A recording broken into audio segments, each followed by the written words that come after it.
Hey there. So I'd like to talk about the topic of illegal immigrants and illegal immigration, and specifically about those crossing over from the southern border. Now, I have some family members and friends who I was recently talking to, and they were telling me about how the liberals and the Democrats were letting in all these illegals to form a large army, almost like a sleeper cell unit, but millions of illegal immigrants from Mexico who they were going to use to militantly take over the United States. And they were quoting statistics and numbers saying that a lot of military age young men have been allowed to come over. Now, while I'm not saying that this isn't a possibility, I don't necessarily think that this is very practical or for sure the reason that they are letting these young men over into the States.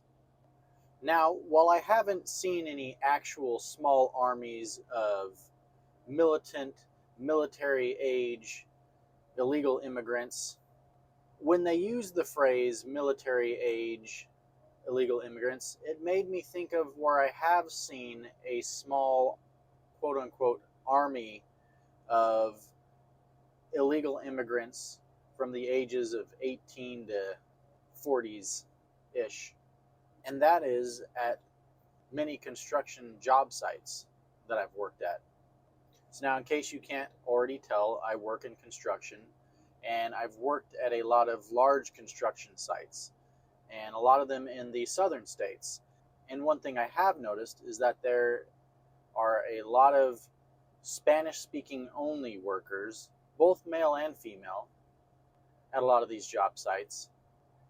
And while I personally don't care who you are or where you're from or what languages you do or don't speak, and I respect everybody's ambition to go out and look for work in and out of their country. And honestly, if I was in a country that didn't have a lot of opportunities and I knew that there was a way that I could slip across a border or something to make 2 or 3 or 4 times as much money as I could at home, I would consider that option as well.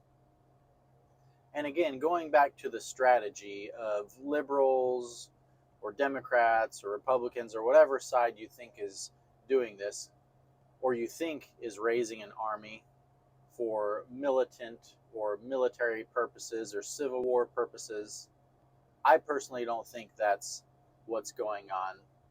What I do think is going on, however, is that they are allowing a ton of, you can say military age, or you can say prime construction worker age illegal immigrants to come over to work on a lot of these big construction projects. Now, for those of you who have never worked in construction or aren't familiar with how the construction industry works and how wages work within the construction industry, there are things called unions. And what a union is it's when workers decide to get together to form collectively so they can bargain for wages or perks on the job or working conditions that they may not otherwise have the opportunity to do or negotiate for if they were just trying to negotiate themselves. And when you work in construction, you will run into companies and employees who are union and some who are non-union. Now, certain states are very strong union states. And in those states, generally workers' wages in certain trades, whether they are iron workers or crane operators or whatever it is, are generally higher in quote unquote stronger union states. And some examples of these states where the union is stronger and wages are higher would be New York or Pennsylvania or Washington or California. Now, some of the states where unions are weaker would be a lot of right to work states like Arizona or Texas or Florida. And the difference between these states and the wages in these states, for instance, if you go to work as an equipment operator in a state like New York, you may be making somewhere around $100 an hour. Now, if you go to a state like Washington or Oregon, you may be making around 60 or 70 an hour, which is still a pretty decent wage. Now, if you go to Arizona or Texas or Florida, the wages are considerably lower and you might be making in the 30s or 40s. What a lot of companies like Intel or Tesla or Samsung are doing is they are pulling out of certain states and choosing to build their new large construction projects in states like Texas and Arizona because they can save a lot of money on labor costs.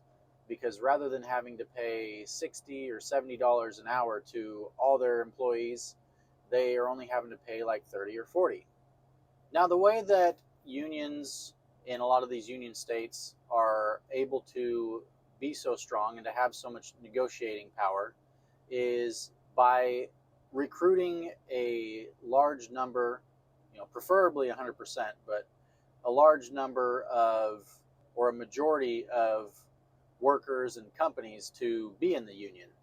Now, you have to remember that employers' power and where they gain their power is from getting us or the employees to work for them. They pay us a wage, but in the end, they are the one making the profits. And the way that employees are able to negotiate with employers is simply to stop working.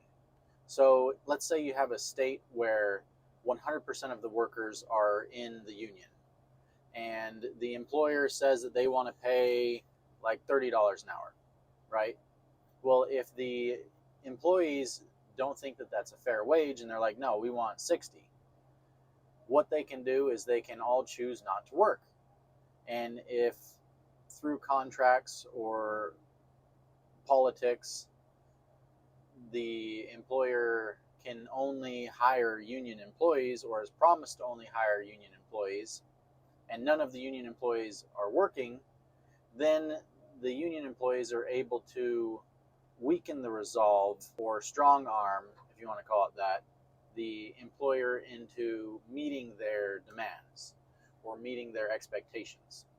Now, in a state where the politics are different or where you have a larger split between union and non-union workers, if all of the union workers decide to get together and negotiate and decide, hey, we're going to sit out on this job, we're not going to work this job because we don't think the wages are fair, but the employers are able to find a lot of non-union workers to fill those spots, well, then they will just replace the union workers with non-union workers who are willing to work for less, if that's assuming that the non-union workers are willing to work less or that they are willing to work for less money. So if that happens, then the union has little power and they can't really negotiate because the employers are like, well, we don't need you. We're able to find other people willing to work for this rate, so this is the going rate for your area. Now, if both the union and the non-union workers refuse to work for $30 an hour and they both kind of settle in around the $40 an hour pay range, then that's kind of going to be the expectation for most jobs. And the employer is not really going to have a way around that because that's just supply and demand, regardless of the union or non-union status of those employees. Now, let's say you're the owner of one of these large manufacturing plants or companies, and you're in a state, or you've moved from one state where the wages are like $60 an hour, and you've moved and you've been able to cut costs, and you go to another state where you can pay people less, pay them about $40 an hour. But let's say that's still not low enough for you, and you want to find a way to pay people as close to nothing as you can. Now, keep in mind, a lot of the costs in construction on materials are kind of fixed. It doesn't matter where you go. The shipping costs may vary, but steel is going to cost what it costs. Paint is going to cost what it costs. So the biggest way that a lot of these companies can save money on projects while still building in the United States is to go to states where they can pay their employees less money, such as Texas and Arizona and Florida. However, these states still have a standard rate that a lot of the U.S. citizen employees are willing to work for. So what they can do, and what I believe a lot of these companies are doing, and what I believe the government is helping them do, is not bring over an army of military age or working age young men to form an actual army with guns to take over the United States. What I believe their actual purpose is, at least for the time being, is to provide a cheap labor source for a lot of these companies that are coming in and building these large manufacturing plants. And this does this in a couple ways. It just right off the bat provides them with employees who are willing to work less. So let's say they have 100 slots to fill, they can, fill like 80 or 50 of those with U.S. citizens who are going to work for the going rate, let's say like $40 an hour in the state. But then they can bring in a few illegal immigrants who are willing to work for, let's say, 30 or 20 or whatever they can get them to work for. And so this provides them with lower wages, at least for a few of those slots. But what it also does is kind of like the strategy of what employers were doing back in the Industrial Revolution, where if employees in that area refused to work, they would bring in scabs, is what they called them, or non-union workers who would be willing to work for less and work for what the employer wanted versus what the employees wanted. So by flooding the market with illegal immigrants and people willing to work for less, that weakens the union's negotiating power in those areas, because even if all of the union employees, and if even all of the union and non-union employees decided that wages weren't fair, that working conditions weren't good, and they decided to sit out and not work for whatever the employer was demanding, the employer is still able to find people to work by using all of the illegal immigrants. So now I don't know if that's the ultimate end game of allowing millions of illegal immigrants into the southern states, but that makes a lot of sense to me, and I definitely see the employers taking advantage of that situation right now. Anyways, if you work in construction and you've seen this going on, feel free to leave a comment on your thoughts and opinions. Or if you've never worked in construction and you're just curious about this and you have more questions and you would like me to answer them or maybe make other videos about these topics, feel free to leave comments as well. I appreciate your feedback and knowing kind of what other people have seen out there. Anyways, that's about it. Feel free to like and subscribe. Help support the channel. It gives me motivation to make more of these videos and help keep the information coming. But anyways, take care, and I'll see you in the next one.